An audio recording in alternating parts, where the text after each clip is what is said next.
Hay un pensamiento en la palabra de Dios en el libro de los Hechos, en el capítulo número 17.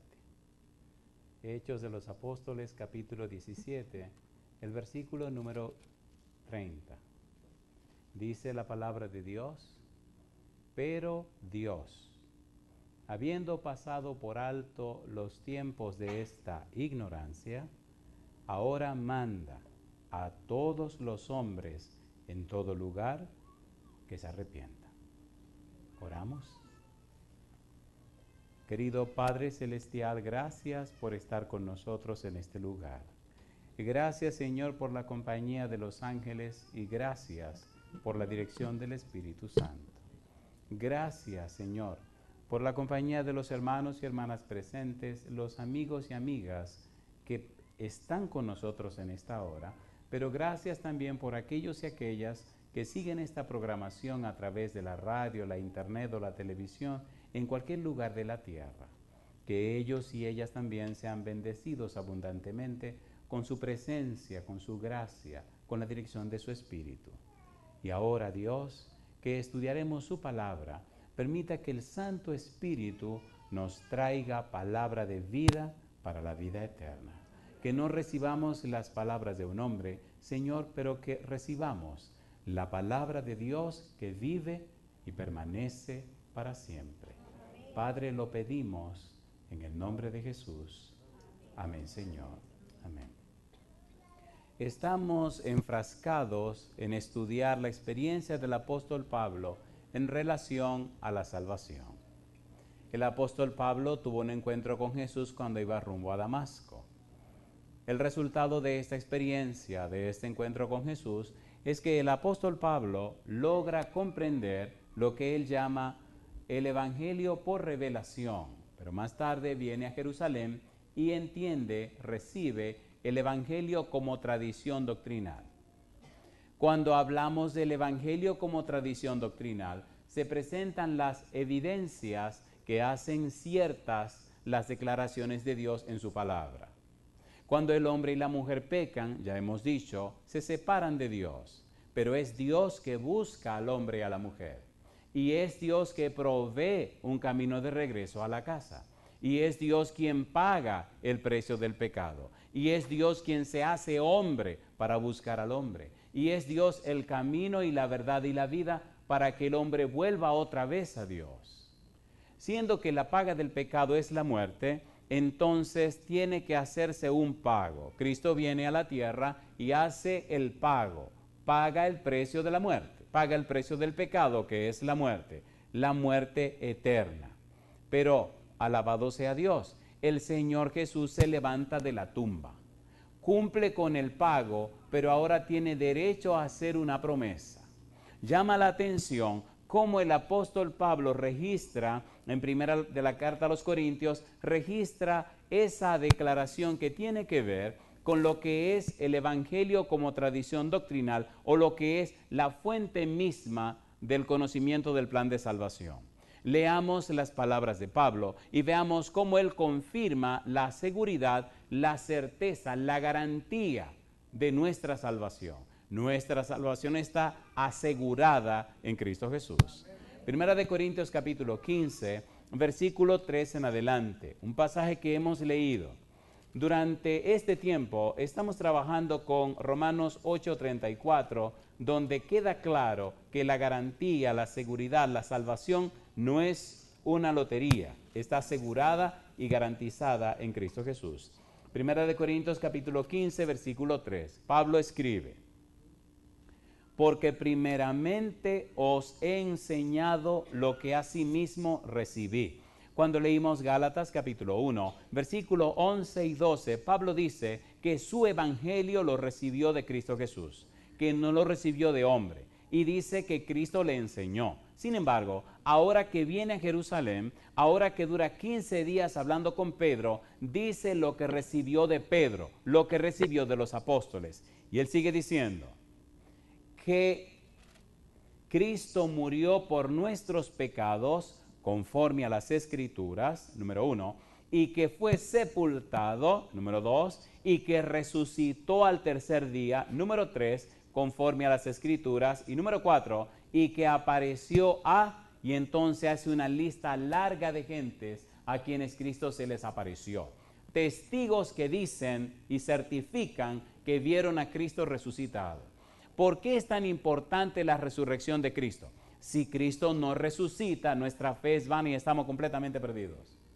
Pero la Biblia certifica, garantiza, los testigos dan su testimonio de que Cristo resucitó. Número 1, el mismo Cristo dijo que moriría y resucitaría. Número 2, ya vimos el testimonio de Lucas en el libro de los Hechos, donde registra el testimonio de los discípulos que dicen, y nosotros somos testigos. Y ahora Pablo hace una lista de personas que vieron a Cristo resucitado. Si Cristo no hubiera resucitado, no existiría la iglesia cristiana. Pero porque Cristo resucitó, existe no solo la iglesia cristiana, sino que existe un plan de salvación para todo aquel que cree, al judío primeramente y también al griego y a todo el mundo. ¿Es así o no es así? Amén. Versículo número 4, mire cómo sigue diciendo el apóstol Pablo. Y que fue sepultado y que resucitó al tercer día conforme a las Escrituras, y que apareció a Cefas, a Pedro, y después a los 12. Después apareció a más de 500 hermanos a la vez, de los cuales muchos viven aún y otros ya duermen. Después apareció a Jacobo, después a todos los apóstoles y al último de todos, como a un abortivo, me apareció a mí. En otras palabras, no solo les estoy contando lo que me dijeron, les estoy diciendo lo que yo viví. Yo lo vi. Cuando iba para Damasco, yo lo vi. Cuando iba para Damasco me habló, yo le pregunté, me contestó. Y no solo eso, duramos 3 años en Arabia y él me enseñó. Estoy hablándole de un Cristo que yo conozco, no de un Cristo que me contaron. ¿Tiene sentido lo que estamos haciendo? Hasta que usted no tiene esa experiencia viva con Cristo, usted contará lo que le dijeron. Pero cuando usted le cuente a la gente lo que usted ha vivido con Cristo, otra historia sería, ¿sí o no? ¿Sí o no? Luego es lo mismo hablar de alguien que conocerle. No es lo mismo tener una experiencia con alguien, una relación especial con alguien, y luego decirle a otros lo que ocurrió en tu experiencia con esa persona. Y es lo que pasó con Pablo. Y no solamente esa vez, varias veces Cristo se le apareció. Cuando Pablo viene a Jerusalén, Cristo se le aparece y le dice, sal de la ciudad, no van a recibir mi testimonio de parte de ti. Señor, pero yo en tu nombre encarcelaba a la gente, lo metí a la cárcel y cuando mataron a Esteban, yo tenía la ropa de los matadores. No te van a oír el testimonio, Pablo, vámonos. Y exactamente quisieron atraparlo y se fue para la ciudad de Tarso de Cilicia. Luego entonces Bernabé lo buscó y comenzaron los viajes misioneros. Pastor, ¿cuál es el punto de todo esto? Querido, querida, el punto de todo esto es las evidencias, las pruebas de que tu salvación no es una lotería. Es un asunto de relación, no es un asunto de religión. A veces somos tan religiosos que olvidamos la relación con Cristo Jesús. ¿Es así o no es así? ¿Es así o no es así? Estamos convencidos de una verdad y no nos convertimos a Cristo Jesús. Y la gente puede hasta creer lo que le decimos, pero solamente se convierte en un credo. La gente necesita que en su vida obre el Evangelio. Y Pablo dice que el Evangelio es poder de Dios para salvación a todo aquel que cree. ¿Sí o no? ¿Es así o no es así? Cuando usted es una persona convertida, cuando usted es una persona arrepentida, cuando usted ha nacido de nuevo, inspira para que la gente quiera también nacer de nuevo. Si usted está encendido en el Espíritu, la gente no puede evitar iluminarse, alumbrarse con la luz que brilla de la vida suya. ¿Es así o no es así? ¿Los discípulos fueron convertidos? Después que Cristo se fue, ¿recibieron el Espíritu Santo, sí o no? ¿La vida de ellos testificó de Cristo? ¿Se entregó la gente? ¿Cuántos se bautizaron con el primer sermón de Pedro? 3,000 y con el segundo, 5,000. Y ahí comenzó la iglesia a crecer hasta el día de hoy. Y no hay diablo ni nadie que haya parado la iglesia de Cristo. Y la iglesia terminará triunfante con el poder de Cristo Jesús. Ahora Pablo nos está dando las evidencias de la resurrección de Cristo. Nos está presentando las pruebas. Cristo resucitó. El cristianismo no es una filosofía. El cristianismo es Cristo, la esperanza de gloria. Dice el versículo 15, 1 Corintios capítulo 15, verso 15. ¿Cómo dice el versículo 15? Y somos hallados falsos testigos de Dios. ¿Qué dice ahora? Porque hemos testificado de Dios que Él, ¿qué cosa dice? Resucitó a Cristo, al cual, ¿qué dice ahora? No resucitó, si en verdad los muertos no resucitan. ¿Resucitó o no resucitó? ¿Sí o no? ¿Hubo testigos que testificaron que resucitó? Entonces decimos verdad, entonces Dios es verdadero.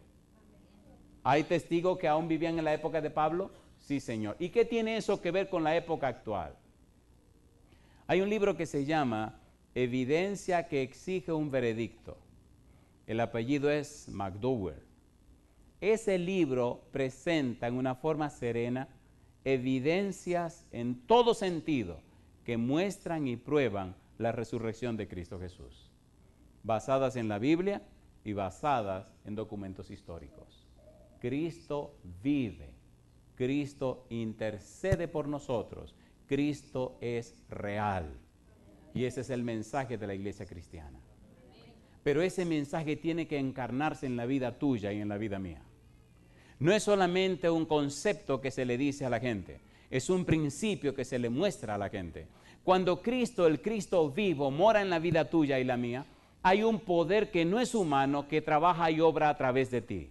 Y ocurren cosas que tú no la puedes explicar. Inclusive, hay frases y palabras que tú utilizas y que la gente escucha, que luego se convierten como en una dinamita en la vida de esa gente y hacen una explosión interna y le cambian y le transforman la vida. ¿Cómo es posible que una frase, una palabra pueda cambiar y transformar la vida de una gente? No es así. Es el poder de Dios a través de esa palabra.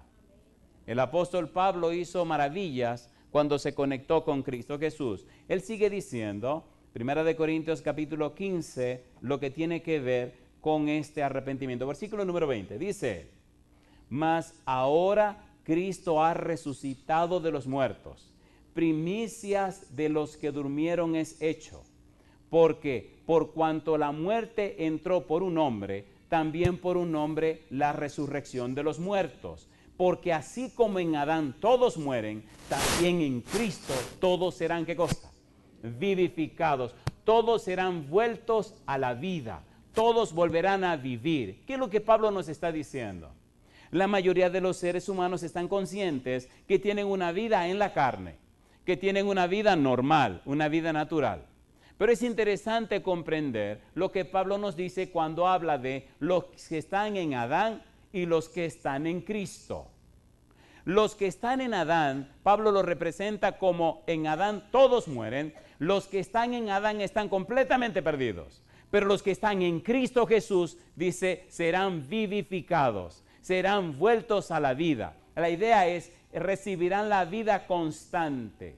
Cuando estudiamos lo que es el plan de salvación, descubrimos lo siguiente. Número 1, la justificación o declarar justo al pecador significa lo siguiente: liberación de la culpa por el pecado, liberación del castigo por el pecado, recibir el perdón de los pecados. ¿Por qué Dios puede perdonar al pecador? Porque Cristo murió por los pecadores. ¿Y cómo y qué ganó Cristo al morir por los pecadores? Ganó pagar el precio de ellos, tomar el pecado de ellos y cargarlo sobre sí mismo. Y no solamente murió, sino que resucitó. Ahora, por la vida perfecta de Cristo, por el trabajo que Cristo hizo, por el testimonio que Cristo hizo, se imputa la vida de Cristo en la vida del creyente. De modo que la salvación es un regalo de Dios y usted nunca se lo gana. Por eso la salvación es una persona, la salvación es Cristo Jesús. ¿Se entiende o no se entiende? Cuando usted vive la experiencia de la salvación, entonces recibe por la gracia de Dios perdón de los pecados. Pero espere un momento. ¿Qué es lo que significa perdón de los pecados? Perdón de los pecados significa que Dios pagó los pecados y ahora te puede acreditar a tu cuenta el pago que Él hizo en Cristo Jesús. Dios perdona los pecados porque pagó los pecados en Cristo Jesús. ¿Es así o no es así? ¿Qué dice Juan 1:29? He aquí el Cordero de Dios que carga, que lleva el pecado del mundo. ¿Qué dice Isaías capítulo 53, versículo 6? Cada uno se apartó por su camino, mas Jehová cargó en él el pecado de todos nosotros. Qué hermoso dice Pablo, porque aun cuando éramos pecadores, Cristo murió por nosotros. Aun cuando eras pecador, Cristo murió por ti. Dios proveyó la solución al problema. Dios pagó el precio del problema. Dios pagó el precio del pecado. Y ahora en Cristo podemos ser declarados justos por la vida justa de Cristo.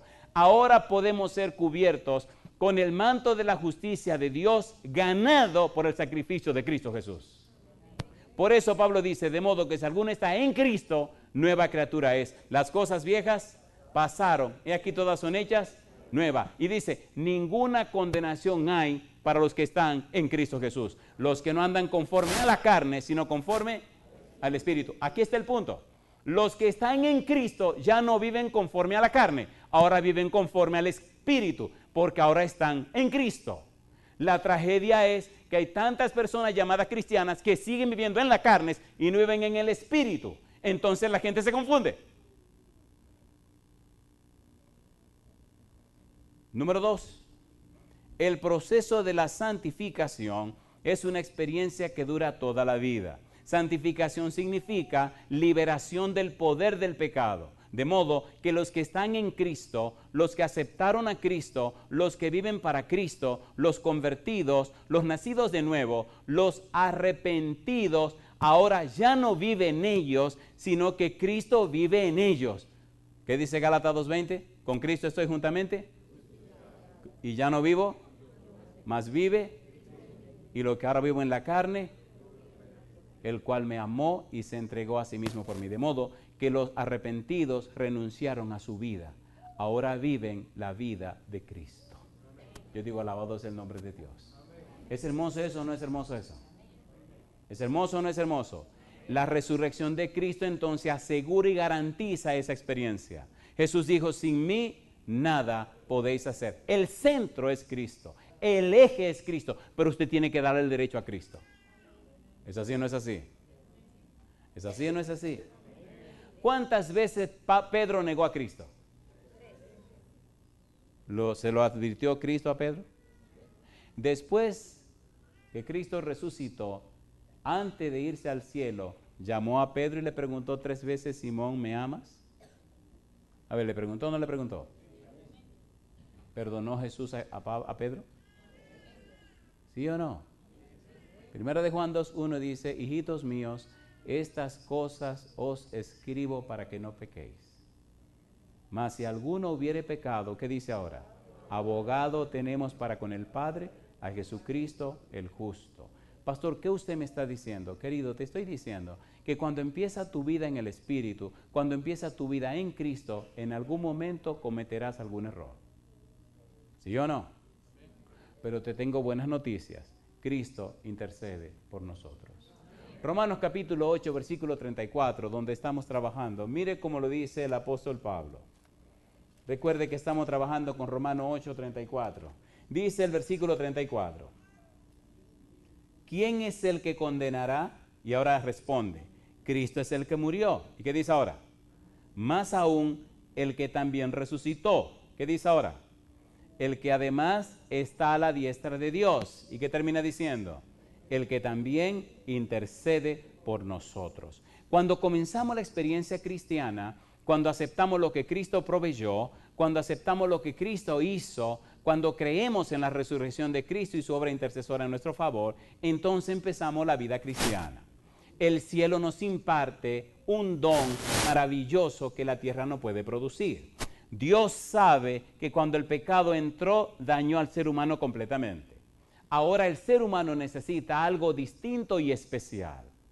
Hemos leído 1 de Pedro 1:23. Vamos rapidito a leer esto para entrar en algo un poquito más profundo. 1 de Pedro 1:23. ¿Por qué estamos tan afanosos con la Biblia? ¿Qué es lo que estamos recibiendo de la Biblia? ¿Y a dónde nos lleva la Biblia? 1 de Pedro 1:23. ¿Qué dice el versículo 23 de 1 de Pedro? Dice el verso 23, siendo renacidos no de simiente corruptible, sino de incorruptible por la palabra de Dios que vive y permanece, ¿cómo dice? Para siempre. Así que a través de la Biblia, el conocimiento de la Biblia, el estudio de la Biblia, entender estas cosas, entonces la palabra de Dios, y a través de la palabra de Dios se nos imparte una simiente incorruptible.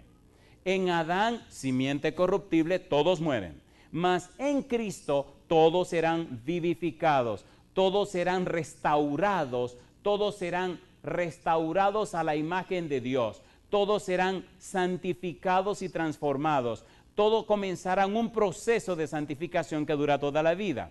Todos serán metamorfos, cambiados a la semejanza de Cristo Jesús. ¿No han notado ustedes personas que vienen a la iglesia y de repente conocen el mensaje de salvación y se entregan al Señor y empieza un proceso de cambio en sus vidas? ¿Lo han visto o no lo han visto? En muchos lugares que he estado, he podido ver cómo la gente del primer día hasta el último día ha habido un cambio. Hace algunos años di una campaña de 29 noches. ¿Se imagina 29 noches predicando todos los días, todos los días, todos los días, todos los días? En una isla cercana a Puerto Rico, pero en la República Dominicana, una vez comenzamos una campaña que duró 17 semanas. Imagínense predicar 17 semanas. ¿Saben lo que son 17 semanas? En la iglesia donde empezamos eran 3 semanas y duramos 9. Y en la otra iglesia donde nos mudamos duramos 8. 17 semanas. Y de allí nacieron 2 iglesias. Fue una experiencia gloriosa. Lo interesante es que personas que llegaban con todos sus atuendos y todas sus cuestiones que la gente usa, al final cuando se bautizaban, usted se preguntaba, ¿y esta era la persona? Y ocurrieron milagros tan increíbles y cosas tan maravillosas, todo porque las personas recibieron la palabra de Dios. La palabra de Dios trajo los mundos a la existencia.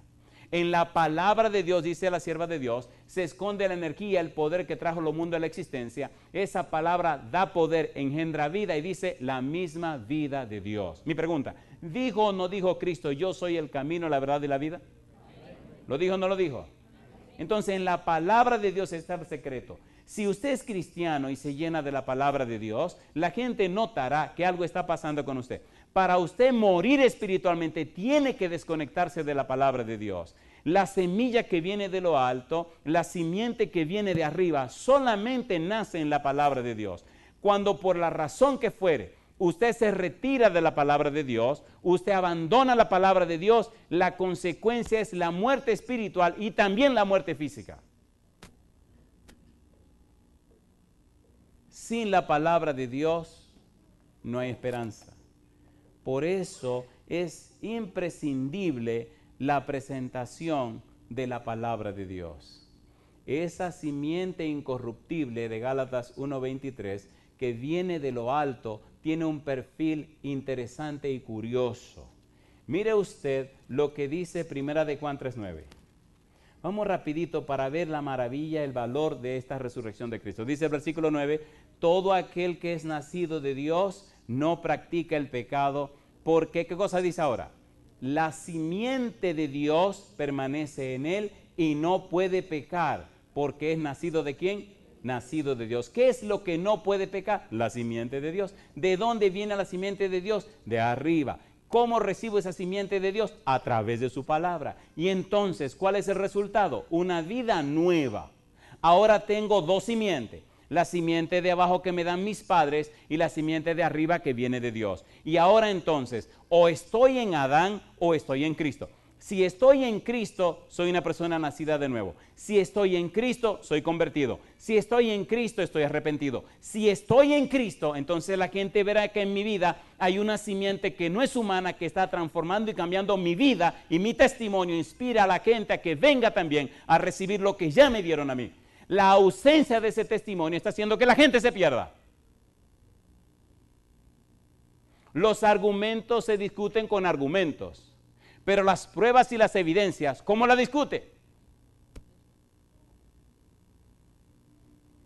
Primera de Corintios capítulo 15, volvamos otra vez, y ahora podremos entender lo que Pablo nos va a decir a partir del versículo número 43, 44. Mire qué cosa linda. Es una experiencia, queridos. Dios ha hecho todo para que esta sea tu experiencia. No te estoy dando información solamente, son principios de vida que transforman la vida. Dice el versículo 42, así también es la resurrección de los muertos.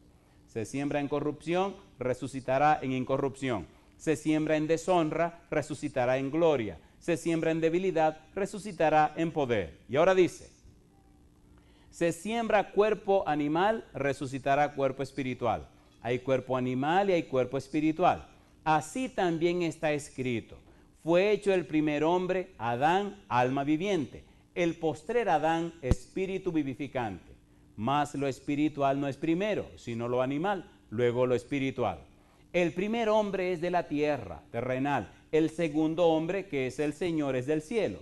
Cual el terrenal, tales también los terrenales, y cual el celestial, tales también los celestiales. Y así, dice Pablo, como hemos traído la imagen del terrenal, traeremos también la imagen del celestial. Mi pregunta, si una persona está en Cristo, ¿se parecerá a Cristo, sí o no?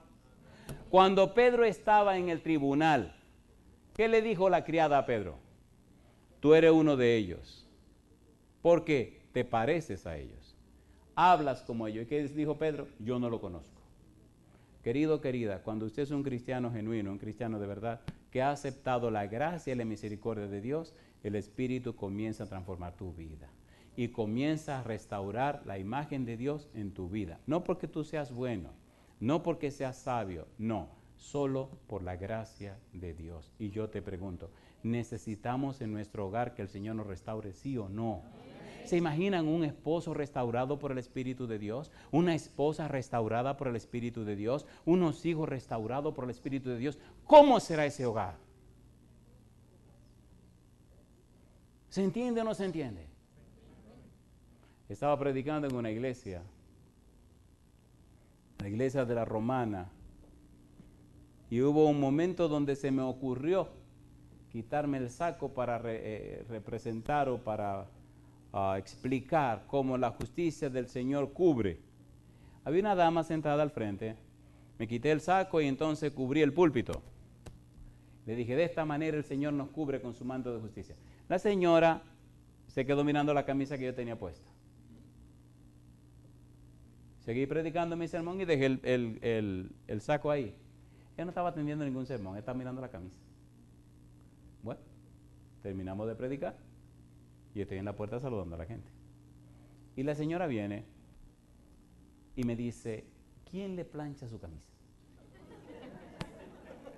Oiga, estaba mirando la camisa y no estaba teniendo ningún sermón. Le digo, mi esposa. ¿Y quién le lava su camisa? Mi esposa. En ese tiempo, perdonen, no habían lavadora. Había que hacerlo. Y me dice ella, ¿usted me deja ver la camisa otra vez? Claro, y me quité el saco. Y vio los puños, y vio el cuello, y miró la forma, y todo como se planchó y todo, y los ojos se llenaron de lágrimas. Me dice, wow, hacía años que yo no vi una camisa arreglada como la arreglaba mi mamá. Y entonces me dice, ¿qué es lo que uno tiene que hacer para bautizarse? Digo, ¿qué tiene que ver una camisa con el bautismo?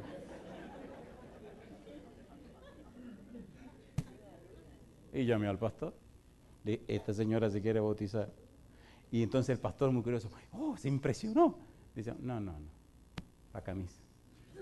Tengo otra palabra, ¿qué me importa lo que le estaba diciendo? Me importó la camisa. ¿Cómo una camisa puede salvar a la gente?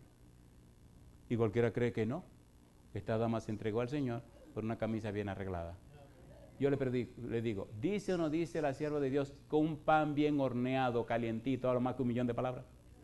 ¿Lo dice o no lo dice? Entonces, dejémonos de cuento. La gente no creerá lo que dice el predicador. La gente creerá lo que viva la iglesia. ¿Se entiende o no se entiende? A ver si o no. La gente viene, escucha al predicador, pero la gente viene y se relaciona con la iglesia. Es la iglesia, es usted, hermano, su testimonio que conquista los corazones con el poder del Espíritu Santo. Por eso es tan importante entender lo que Cristo hizo, y Pablo explica, Cristo ganó nuestra salvación. Tenemos que estar seguros y asegurados en Cristo Jesús. Cuando estamos seguros y asegurados en Cristo, entonces estamos tranquilos y en paz. ¿Por qué? Porque el problema de la preocupación, que es la falsificación satánica de la fe, preocupación significa, creo que el diablo me puede hacer daño. Pero la fe significa, estoy cierto y seguro que Jehová estará a mi lado como poderoso gigante. Y cualquier cosa que me ocurra, Jehová se encargará de regular lo que tenga que ocurrirme. Y no importa lo que pase. 1 Corintios capítulo 10, versículo 13. Porque no os ha sobrevenido ninguna tentación que no sea humana, sino que fiel es Dios, que no os dejará ser probado más de lo que podéis soportar, sino que dará juntamente con la prueba la salida para que podáis resistir. ¿Es fiel Dios a sus promesas, sí o no? ¿Sí o no? Algunas pruebas son más fuertes, otras son más débiles. Mientras más fuerte es la prueba, más cerca está Dios de tu vida. Siempre y cuando, querido, estés caminando conforme a la voluntad de Dios. Y aún personas que no caminaron conforme a la voluntad de Dios, cuando la prueba viene y la dificultad y claman a Dios, Dios está allí. ¿Es así o no es así? Hay una historia que me impresionó, la fidelidad de Dios. Cuando las Torres Gemelas cayeron. Una historia increíble de una mujer. Cuando venía bajando en el piso 13, venía bajando por las escaleras, la torre se derrumbó. Ella le gritó a Dios en el piso 13, Señor, dame una oportunidad. Dijo, yo sé que no he caminado bien contigo, no te he hecho caso. Yo sé que esto se está derrumbando. Y gritó, Señor, dame una oportunidad. Y se derrumbó todo.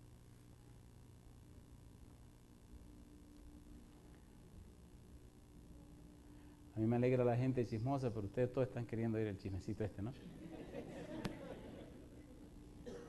La historia dice, ella contó su experiencia en CNN y en muchos canales de televisión. Pero la historia que leí dice que a unas 24 o 48 horas después, ella oye un bip, bip, y ella está abajo y grita, aquí, aquí, comienza a gritar. Y vino un bombero y se puso al lado y le dijo, Gina, yo estoy aquí. Ella sacó la mano y él le tomó la mano y le dijo, no te preocupes, yo te voy a acompañar aquí, estate tranquila, en un momento van a empezar a romper estas cosas para sacarte. Y ella le dice, ¿cómo se llama usted? Le dice, yo me llamo Ronald. Pasó el tiempo y vinieron con las grúas y las cosas y empezaron a sacar, hasta que la sacaron. Él la ayudó, la levantó, la llevó a la ambulancia, la depositó en la ambulancia. Y entonces ella le dio las gracias y se fue. Pero todo el tiempo que estuvieron allí, él estuvo hablando con ella y él le confesó cómo había caminado lejos de Dios, cómo le pidió a Dios un milagro, cómo Dios lo había hecho, cómo se había salvado, que ella estaba agradecida de Dios. Él le decía, Dios es bueno y misericordioso y Dios escucha la plegaria de sus hijos. En el hospital llegó el capitán de la primera brigada que llegó a rescatar a la gente. Y entonces Gina le pregunta, oiga, yo quiero ver a Ronald, al bombero que vino, que estuvo conmigo. Le dice, el Ronald. Le dice, sí, ustedes fueron la primera brigada que llegó. Sí. Ustedes fueron que me trajeron, sí. Pues yo quiero conocer a Ronald, yo quiero darle las gracias, él puede venir. Entonces le dice el capitán con una sonrisa, pero yo no tengo a nadie en mi brigada que se llame Ronald. Dice ella, sí, mire, cuando él me llevó, ustedes me llevaron a la ambulancia, él era que estaba conmigo, él fue que me acompañó. Y le dice él, mire joven, en el equipo, mi team, no hay ninguna persona que se llame Ronald. ¿Usted no tiene una foto con todo? Sí, yo la tengo. ¿Y me la puede enseñar? Claro, yo se la traigo. Trajo la foto de toda la gente de su brigada y no había ninguna foto, ninguna cara de este muchacho. ¿Se salvó o no se salvó? ¿Porque era buena? No, porque Dios es misericordioso. Cristo ganó el derecho de nuestra salvación. La tragedia es que no nos puede obligar. Usted tiene que aceptar la salvación en Cristo Jesús. Y Dios tiene que esperar que usted la quiera aceptar. ¿Se entiende o no se entiende? Dios quiere hacer un trabajo grande en la vida suya, pero no puede hacerlo si usted no se lo permite.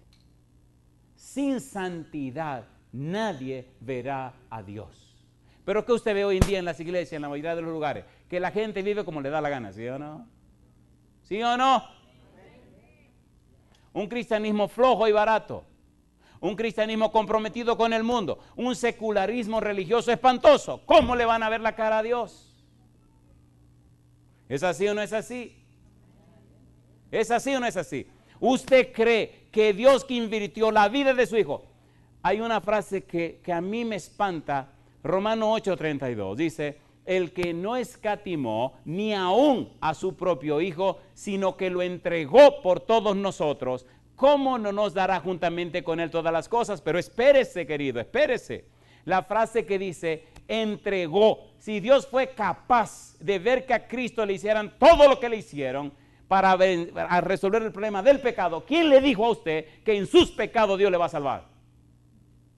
Si a Cristo lo dejó que le pasara todo lo que le pasó para pagar el precio del pecado, ¿quién te dice a ti que en pecado Dios te va a salvar?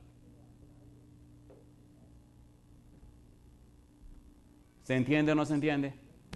¿Se entiende o no se entiende? Cristo nos salva del pecado, no en el pecado. No te engañes, querido, querida. No te engañes. No te engañes. Dice en el libro de, leámoslo, Gálatas capítulo 6. Gálatas capítulo número 6. Mire lo que dice el apóstol Pablo, versículo 6. Si Dios pagó un precio tan alto, la vida de su Hijo, ¿qué te dice a ti que te va a salvar en el pecado? Tiene que resolver esa situación. Versículo 7. Gálatas 6, 7, ¿cómo dice? No os engañéis. ¿Qué dice ahora? Dios no puede ser burlado, pues todo lo que el hombre sembrare, ¿qué cosa?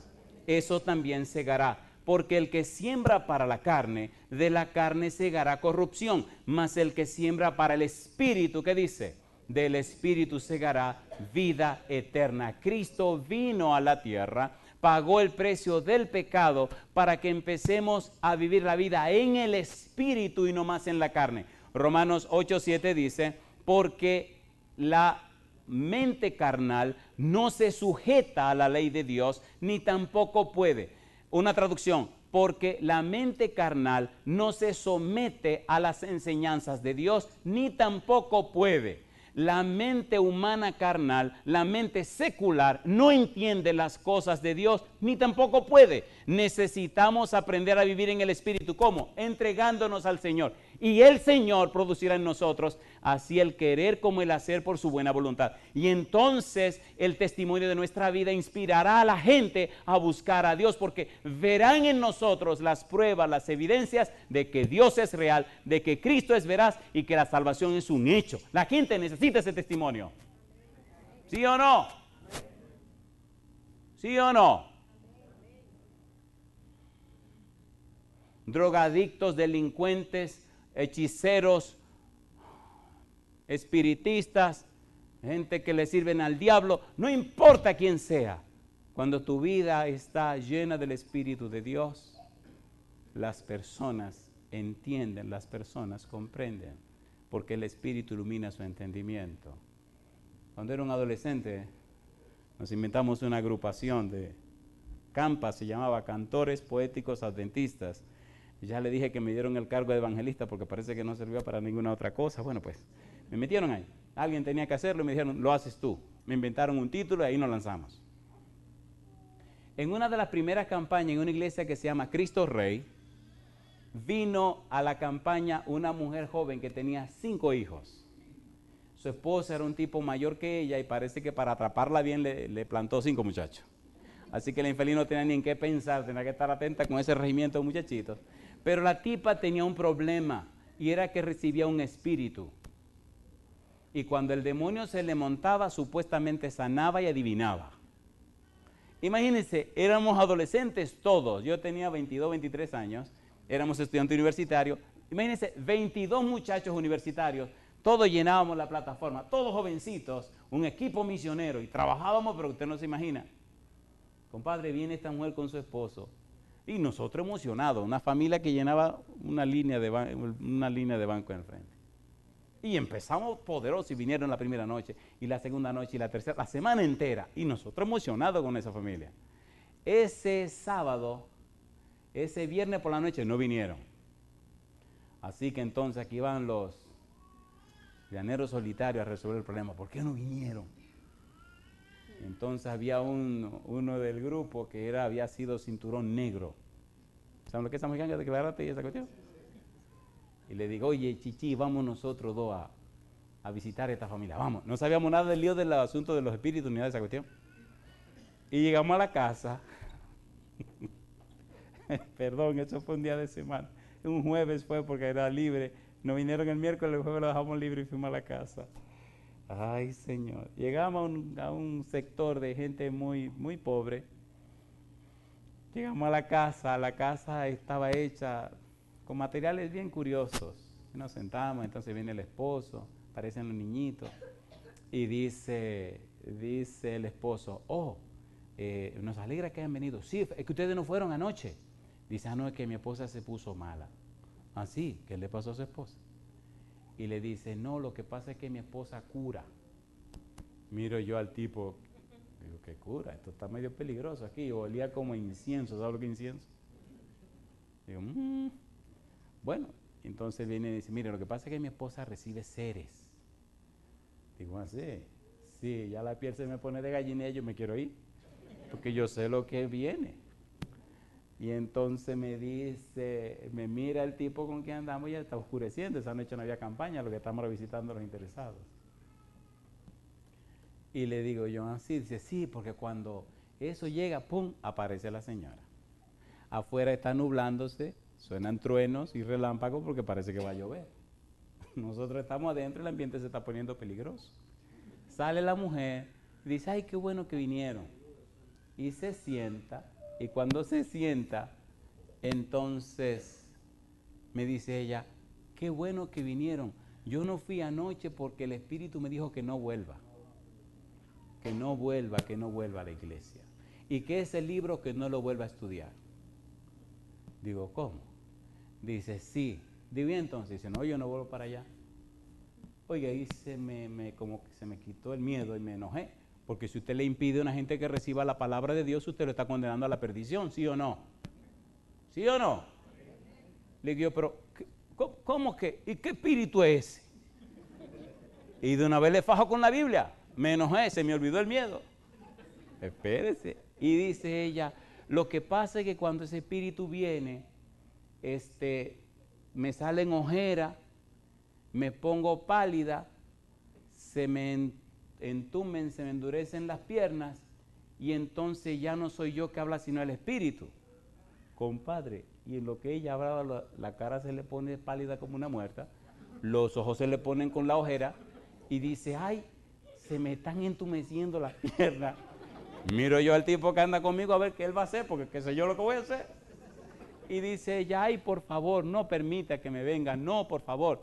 Y la mujer viene y me agarra un brazo, compadre. Y cuando me agarra el brazo suena un trueno. ¡Pututum! Oye, y se arma un problema, ¡pum!, y se va la luz. Ya estaba oscureciendo y agarro yo siento esa mano fría que me aprieta el brazo. Yo tengo la Biblia en la otra mano, pero ¿cómo la leo en la oscuridad? Oye, empecé a decir todos los salmos que me salían de memoria. Y Dios mío, ¿qué es lo que voy a hacer ahora? Y el tipo que andaba conmigo, en lugar de venir a ayudar, va y se agarra de una esquina de la casa. Y el esposo tampoco se acerca. Y yo empiezo a sofocarme porque no se crea que estamos jugando con ninguna... me apretaba duro y gritaba la señora, no deje que me agarre, no deje que me agarre. Oiga, llegó un momento donde se me quitó el miedo y me dio coraje porque ¿quién me mandó a predicar el evangelio? ¿Y quién dijo que estaría conmigo en todo momento? ¿Y quién es que se murió por las almas? Así que empecé a pelear con el Señor. Señor, ¿qué es lo que pasa aquí? Yo vine a presentar tu palabra. Yo no me quería meter en este asunto. Usted me metió en esto. Empecé a pelear con el Señor porque no sabía qué hacer. ¿Cómo es que usted va a dejar que este demonio venga y no dañe la cosa? Y esta pobre mujer infeliz. Empecé a abogar por la mujer, a abogar por todo porque yo no sabía qué hacer. No podía leer la Biblia porque estaba oscuro. Y en mi desesperación casi grité. Y ¡prian! Llegó la luz. Y ya la tipa tenía la cara, imagínense, una cara pálida, pálida y las ojeras así bien feas. Y me la quería quitar de encima, pero ya se agarró. Y ahí no, y no me suelta. Y empecé a orar y a llorar, orar y a llorar. La cosa se fue calmando, se fue calmando, se fue calmando. Hasta que la sentamos en un sillón. Y entonces el esposo vino y dice, primera vez que eso no le pasa. Tienen un tremendo altar en la casa. Todo eso lo desbaratamos en el nombre del Señor. Pues ella, su esposo, y creo que uno de los hijitos mayores, el siguiente sábado, se bautizaron en el nombre del Padre, del Hijo y del Espíritu Santo. Porque la sangre de Cristo nos limpia de todo pecado. Queridos, queridas, cuando la Biblia dice que Cristo murió por nuestros pecados, cuando la Biblia dice que Cristo resucitó, significa que Dios nos ha dado todo el derecho legal de alcanzar la salvación por la gracia en Cristo Jesús. Cuando Dios dice, el que no escatimó ni aún a su propio Hijo, sino que lo entregó, está diciendo, el precio del pecado era la muerte, pues mi Hijo va a morir por esa situación. Cristo mismo dijo, yo sé, voy a Jerusalén, voy a ser maltratado, voy a ser muerto, pero voy a resucitar. Ya Cristo lo hizo. Ahora la pregunta para ti es, ¿tú crees en lo que Dios proveyó? ¿Tú crees en el Señor Jesús? ¿Tú aceptas lo que ha hecho Jesús en tu favor? Eso hay que vivirlo cada día, cada mañana. La sierva de Dios dice en el deseo de toda la gente que debemos cada mañana meditar en las escenas finales de la vida de Jesús. ¿Lo dice o no lo dice? ¿Sí o no? Cuando tenemos presente lo que Cristo ha hecho por nosotros, no hay diablo que nos pueda vencer. Cuando tenemos pendiente y presente el sacrificio de Cristo en nuestro favor, cuando nos llenamos de la palabra de Dios, cuando nos humillamos delante del Señor, no hay ensalmo, no hay bobería, no hay cosa que el enemigo pueda hacer para entorpecer nuestra mente. Cuando pecamos y nos venimos delante de la cruz de Cristo, delante de Jesús, la sangre de Cristo nos limpia de todo pecado. No importa qué diablura hayamos hecho, el Señor tiene poder para levantarnos. ¿Por qué estar caído si el Señor ya ganó la salvación para nosotros?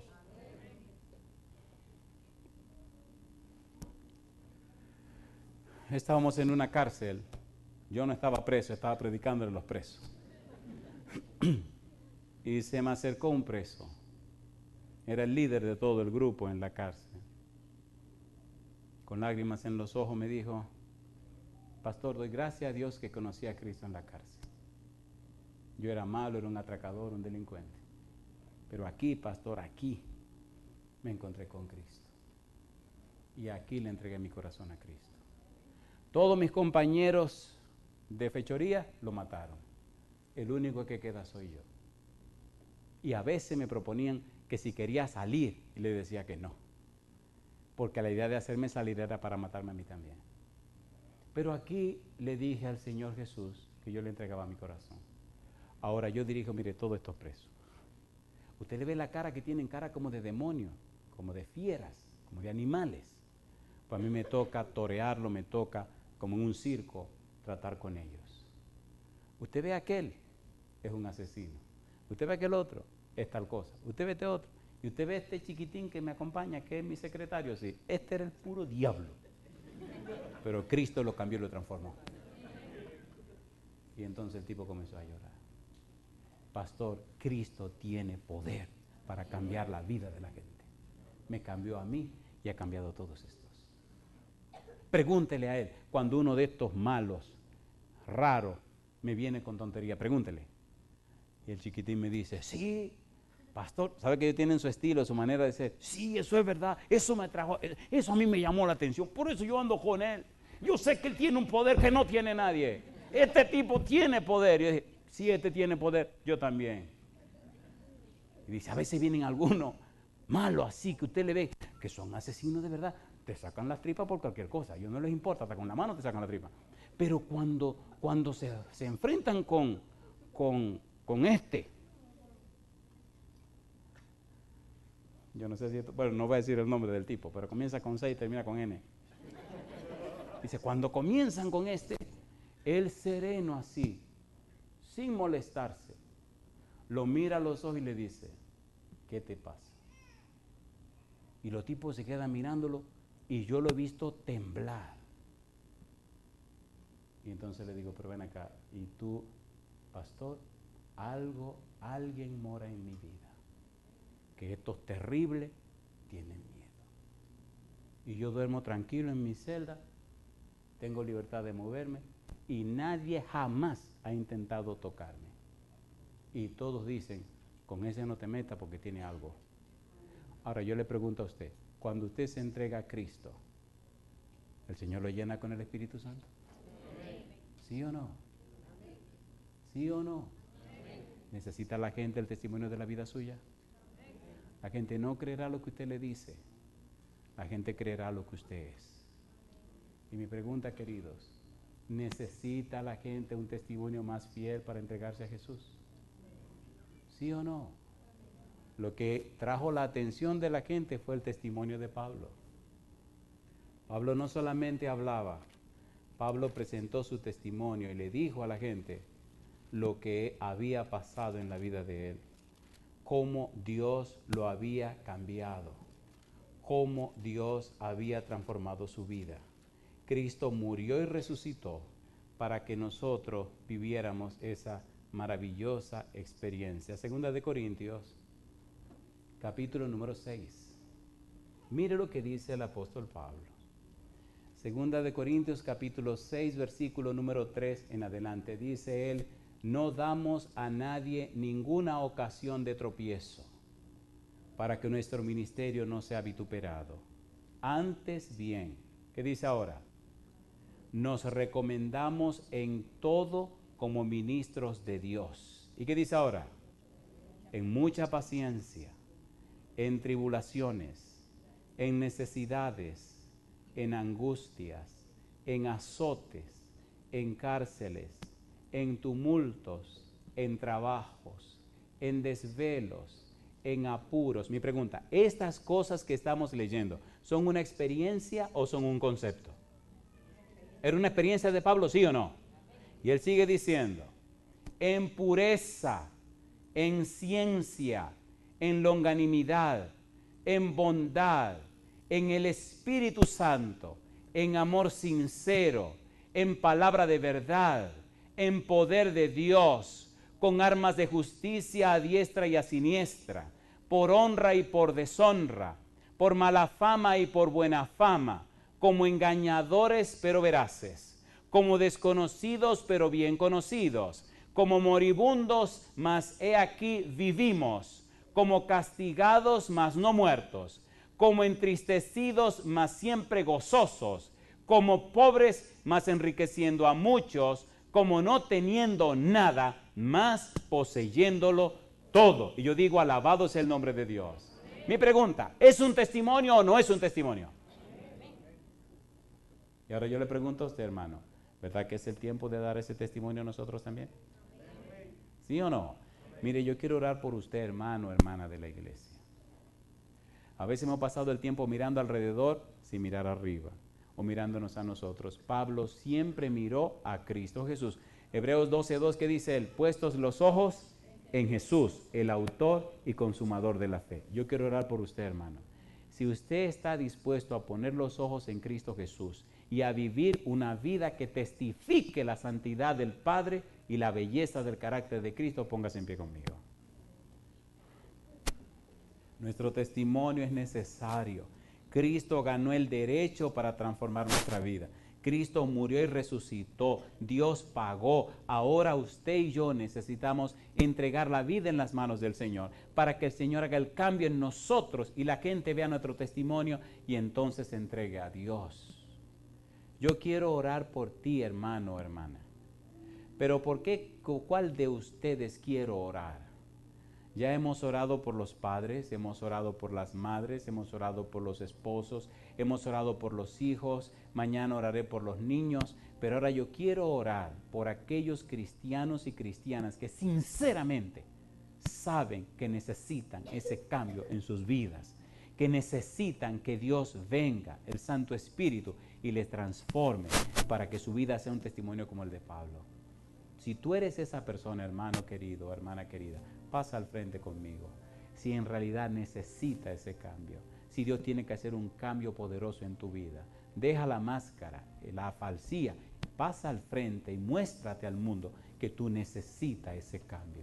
No estamos engañando a nadie, nos estamos engañando a nosotros mismos. Mira la vida cristiana que lleva, una vida pobre, sin resultados, sin frutos. ¿Dónde están las almas que has traído este año para Cristo Jesús? ¿Dónde está la familia que tu testimonio ha inspirado? ¿Dónde está la gente cambiada por la luz de Cristo que brilla en ti? ¿Dónde están los testimonios de que verdaderamente estás conectados con Dios? Pasa al frente y atrévete a acompañarme en esta hora para que juntos nos presentemos delante de Dios y pidamos perdón por nuestra dejadez, por nuestra indiferencia, por no haber sido lo que Dios espera que seamos. Lo que predica es nuestro testimonio, no las palabras. Si nuestro testimonio fuera más poderoso, este lugar no hubiera donde sentar a la gente. Si nuestro testimonio fuera más poderoso, mañana tendríamos que buscar 15 o 20 pastores para bautizar a la gente. Pero este es el resultado, querido, de una vida pobre, una vida cristiana que llevamos, que no tiene todo el poder que debería tener. No nos acostumbremos a una vida tan floja, tan flaca, tan debilucha. No, no, no. ¿Cómo es posible que la gente se pierda a nuestro alrededor, en nuestro hogar, nuestras amistades, nuestros amigos, y seamos indiferentes?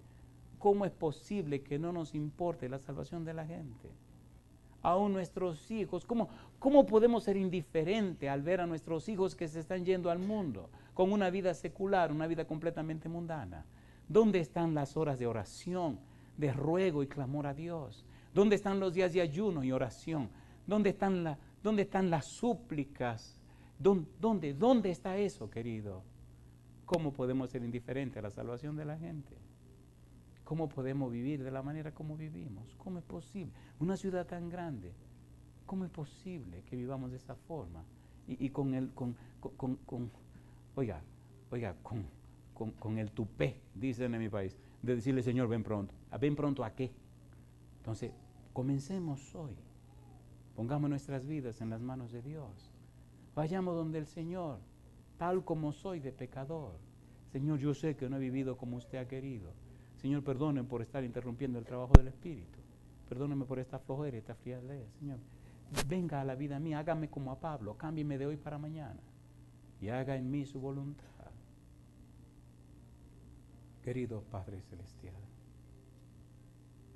estamos muy agradecidos por la oportunidad de venir a este lugar para compartir su palabra con estos hijos e hijas suyos. Cada día me maravilla, Señor, ver cómo usted ama a cada uno de ellos y ellas. Y también me maravilla ver en sus rostros, Señor, tanta receptividad. Veo en muchos rostros, Señor, lágrimas. Y veo en muchos rostros cómo se agrandan los ojos al escuchar las verdades maravillosas de su palabra. Le doy gracias, Dios mío, por habernos traído a este lugar para compartir su santo mensaje. He escuchado los testimonios de algunos de ellos, Señor, cómo su palabra ha tocado sus vidas. Dios, que puedan entender y comprender el amor que usted tiene por ellos. Que el mensaje que su Espíritu ha traído pueda cambiar y transformar sus vidas. Que cada persona presente y también los que oyen o escuchan o ven este mensaje en cualquier lugar de la tierra, que la palabra suya, su palabra bendita, Señor, a través del Santo Espíritu pueda transformar y cambiar nuestras vidas. Amén. Que los hogares se conviertan en un testimonio. Que la relación entre los esposos sea cambiada y maravillada por la unción de su Espíritu. Que los hijos se sientan protegidos al vivir en un hogar donde se adora y donde se sirve a Dios. Amén. Que cada hogar sea un testimonio vivo que inspire a otras familias para entregarse a Cristo Jesús. Amén. Que no hayan pleitos, ni líos, ni disensiones, Señor. Amén. Que haya un espíritu de humildad, de mansedumbre, de entrega, de sacrificio. Que el Santo Espíritu pueda tocar a cada corazón presente y unos a otros puedan someterse en el temor de Jehová. Amén, Señor. Que no hayan vencidos ni vencedores, pero sí cristianos como los discípulos convertidos que llegan hasta la misma muerte, Señor, a sacrificar su propia vida por amor a la salvación de la humanidad. Amén, Señor. Bendiga a cada familia, bendiga este lugar, bendiga esta ciudad. Amén. Que cada uno de los presentes, Señor, sea una bendición en esta ciudad. Amén. Que sean ciudadanos ejemplares, que cumplan con sus deberes, que organicen sus cosas y que el gobierno y las instituciones públicas puedan decir, estos son verdaderos ciudadanos que glorifican y honran el nombre de Dios. Amén. Padre, como ministro del Evangelio le ruego que el Santo Espíritu se derrame en este lugar. Amén. Y que cada corazón sea lleno de su presencia. Que la sangre de Jesús limpie todo pecado y maldad. Y aquellos que han estado atrapados o atrapadas por el sexo, la pornografía, la promiscuidad, las garras del diablo, que usted pueda venir, Señor, y arrancar esas garras de cada uno de ellos y ellas. Amén. Que el Espíritu venga con su espada y rompa esas cadenas y cada persona se convierta en templo para su Espíritu. Amén. Y a los que han estado lejos, Señor, a los desanimados, a aquellos que han perdido la fe, visítelos, Dios. Visítelos, háblenle en los sueños, Señor. Envíe ángeles, su Espíritu Santo, pero no, Señor, pero no los deje. Busque la manera posible, pero que regresen a usted. Y así habrá un rebaño y un pastor. Y todos trabajando para usted, buscando las almas, aguardaremos su venida. Y aquella mañana gloriosa diremos: he aquí, este es nuestro Dios. Le hemos esperado y Él nos salvará. Amén. En sus manos santas dejamos, Señor, a cada persona presente y pedimos su bendición sobre el santo bautismo que tendremos mañana. Amén. Que todas las personas que necesitan ser bautizadas, mañana se bauticen para que sus nombres regresen al santo libro de la vida. En nuestro anhelo y oración, Señor, y lo pedimos en el nombre santo de Jesús. Amén. Amén, Señor. Amén. Amén, Jesús. Que Dios les bendiga, mi hermano. Dios la bendiga, mi hermana. Dios la bendiga, campeón. Dios la bendiga.